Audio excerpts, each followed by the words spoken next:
Hello and welcome to another weekend update.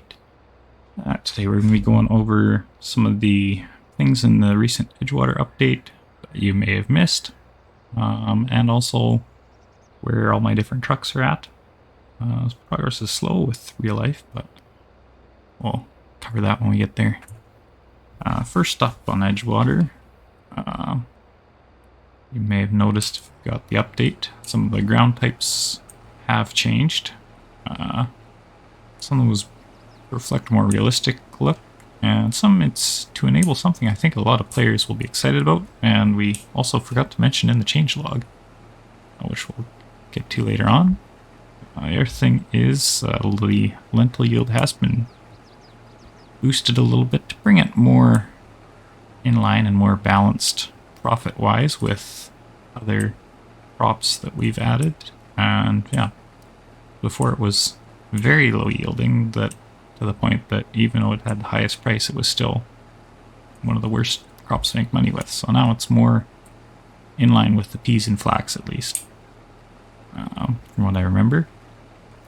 The next thing is I realized after I got this all set up, I forgot to enable precision farming, but all the new crop types have precision farming enabled now. Oh, it doesn't matter anyway. But turn that off too. We've also added a new crop, green feed oats. We'll take a look at them in a little bit as well. At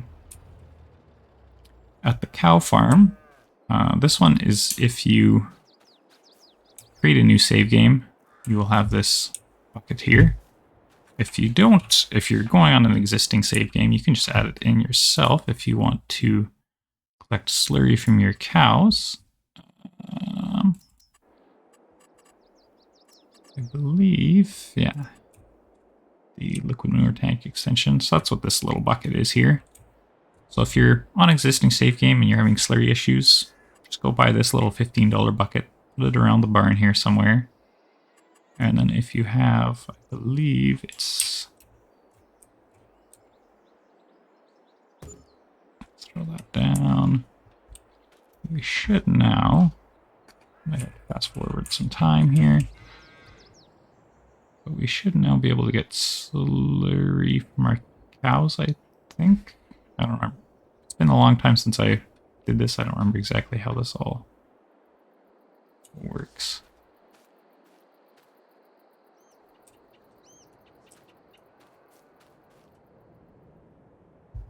I don't remember exactly what you have to do to even get the cows make slurry, but something... Yeah, I don't remember exactly what it is, but something with this bucket I rigged up and it, for some reason, it fixed it somehow. I don't remember exactly what it did. Let me check back at the end to see if the slurry is producing, or no, going the wrong way here. Another big one that many of you will be excited about. The train is fixed and back, so you can use it again. It was broken by a hill off the map that it would get stuck on when it left if you called it at the wrong time, or if your game saved at the wrong time before quitting, and then when you reload it would get stuck off the map. But that issue is fixed, and it should fix your existing save games. At least we've heard from quite a few people that it fixed it. We gotta tab through again. Do the swathing. Now I've had some updates here as well. With the Swather Pack update. This is the new header that was added in the Swather Pack update. But as you can see, we're not cutting any grass. We're getting a little flickering from some flax on the edge. We're not getting any grass in the swath. And the other cool thing, you can now hire a worker with the Swather. So that's the reason for the ground type change from that kind of harvest texture you may be used to, is for some reason Yoast modding found out that the Swather works as with a hired worker with this ground texture for some reason. So we implemented that change. So that for console players anyway, you'll at least have a way to hire the Swather now. You still won't be able to hire the combine to pick up the swaths, but at least you can hire the Swather now. So Other thing I'll show here, we'll just quick grab easy dev here, and we'll throw these oats on here. So ready to harvest on these green feed oats. They're actually green, and if you cut them, then they turn to grass instead. And the hired worker also will work with these because I have the grass ground texture underlaid under them. But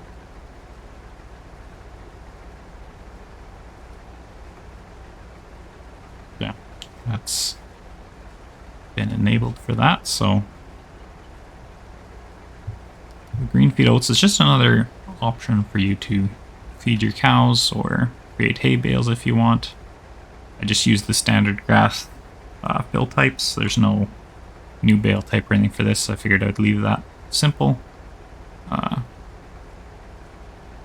And just less issues with different things, so more compatibility with different mods and things, so we left it just with grass there. So yeah, that kind of wraps up, I think, the main things I wanted to show for the Edgewater update. There was lots of other things in the changelog too, but those are kind of some of the main ones, or different things I wanted to show that maybe weren't fully shown in the changelog. And okay, I don't remember how the slurry works in this. Wow. Hired worker does work though, so it's an exciting thing. Now on to the next segment. The different trucks. Clearly I've broken something on the reverse lights are stuck on the back of the truck, but it's all a work in progress. So we've been working on the Mack and the Volvos, so been working on getting the Mack set up to be compatible as well with the X2 and X3 attachers from 82 Studios. Here we got a dump bed on it. Actually, it's a pretty sharp looking truck with a dump box on it.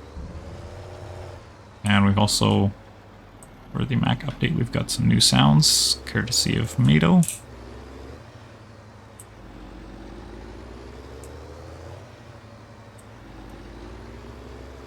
So I'm sure a lot of you will be excited for those.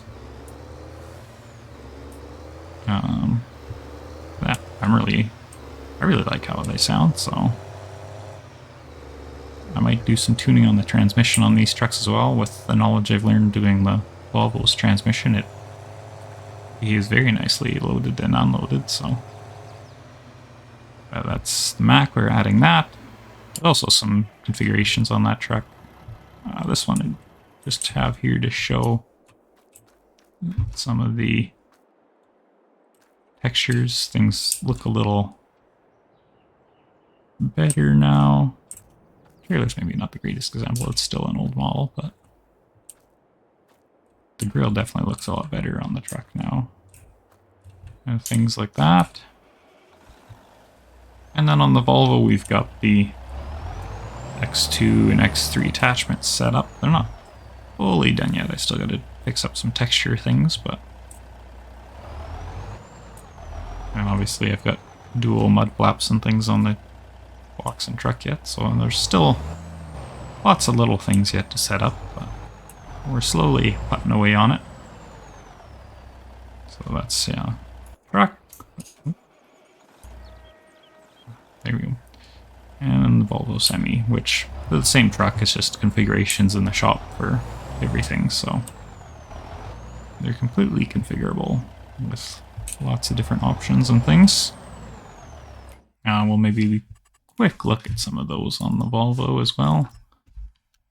So now we've got a day cab, long day cab, flat roof sleeper, a long flat roof sleeper, mid roof sleeper, and then we get into, this is actually the X2 frame that the grain bed was on, and we also have an X3 frame here, which the 82 has some beds, and I'm likely going to make some as well. I've got some ideas for that, but we'll wait till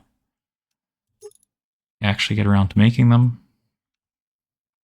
engines, they're all, yeah, all the same sounds, but we've got options jumping up 50 horse there up until we got a 650 one here as well.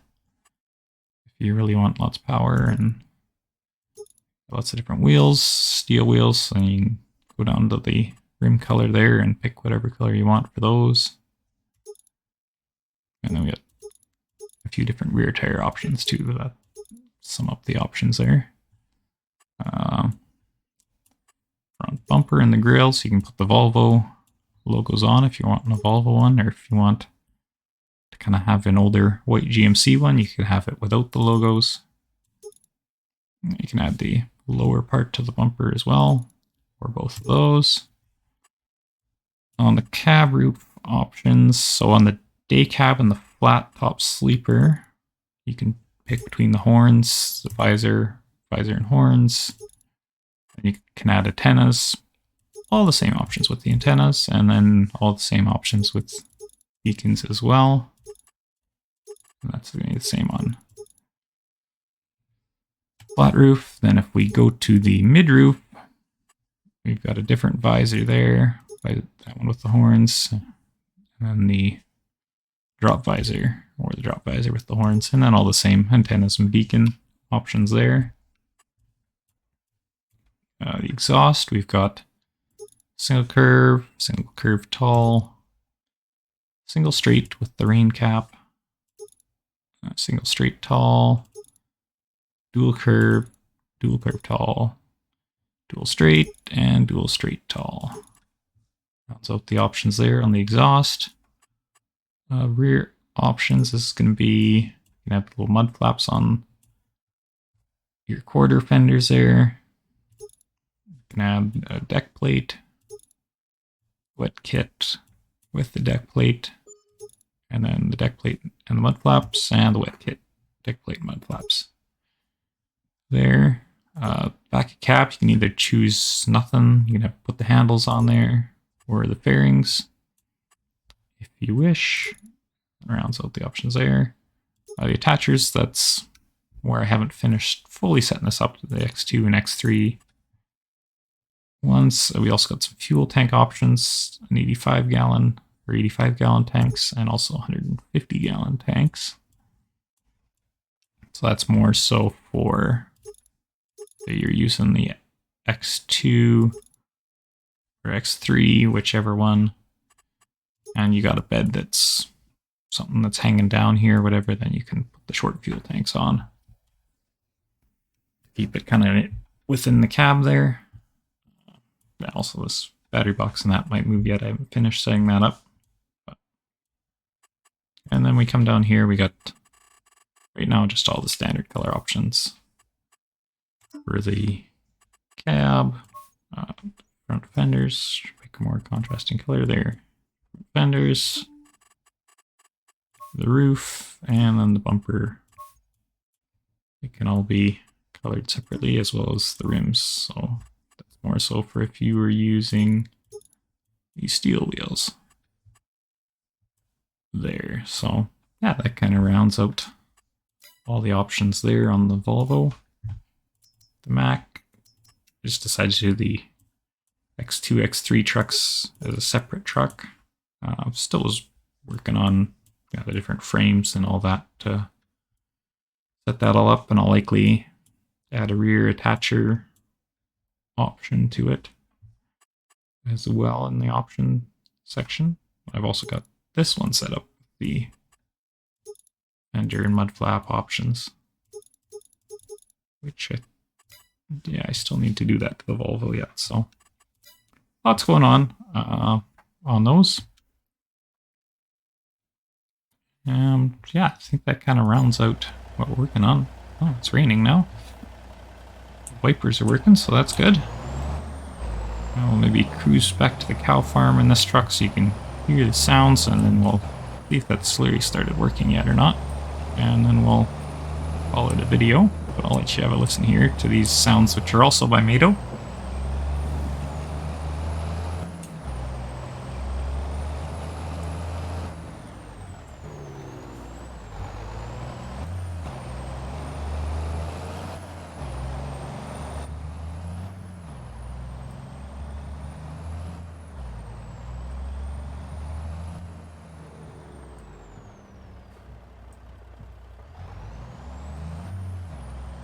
Yeah, I got this truck set up with a 13-speed Eaton. I actually got the ratios and everything off their website and put it in the game, and it actually behaves beautifully. The shifting and everything feels very good.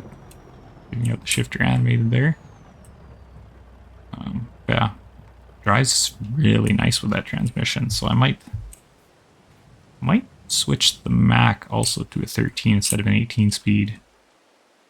And this flurry hasn't started working. I'm not sure what's going on there, but it's supposed to work. I don't remember exactly the quirks of it, but that's all I got for today, so thanks for watching, and we'll catch you in the next one, hopefully, whenever that may be. So yeah, enjoy your night.